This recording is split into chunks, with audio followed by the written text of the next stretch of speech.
அனைத்து நேரடி நெல் கொள்முதல் நிலையங்களிலும் அதிநவீன நெல் உலர்த்தும் இயந்திரம் அமைக்க நடவடிக்கை எடுக்கப்படும் என அமைச்சர் ஷாஜகான் தெரிவித்தார். தஞ்சாவூர் மாவட்டம் பாபநாசத்தில் செய்தியாளர்களை சந்தித்த அவர், கொள்ளிடம் ஆற்றில் குடிகாடு ராமநல்லூர் உயர்மட்ட மேம்பாலம் அமைக்க நடவடிக்கை எடுக்கப்படும் என்றும் தெரிவித்தார்.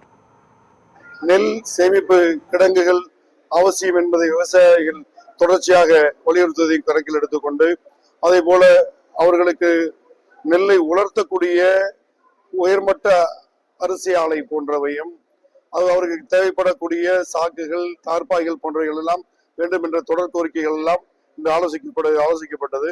வரக்கூடிய நாட்களிலே சம்பந்தப்பட்ட பகுதிகளுக்கு நேரடியாக சென்று மக்களுடைய கோரிக்கைகளை கேட்டு தேவைப்படக்கூடிய சாலை வசதிகள், குடிநீர் வசதிகள், மின்விளக்கு வசதிகள், தேவைப்படக்கூடிய போக்குவரத்து வசதிகள் குறித்து ஆய்வு செய்து அடுத்த கட்டமாக அதிகாரிகளை சந்தித்து, அமைச்சர்களை சந்தித்து சில தேவைகளை மாண்புமிகு முதலமைச்சருடைய கவனத்திற்கு கொண்டு சென்று இந்த தொகுதிக்கு தேவையானது அனைத்தும் விரைவில் பெற்றுத் தரும் என்பதை சொல்லியிருக்கிறோம். அதற்கான பணிகளை அதிகாரிகளை தீவிரப்படுத்த சொல்லியிருக்கிறோம்.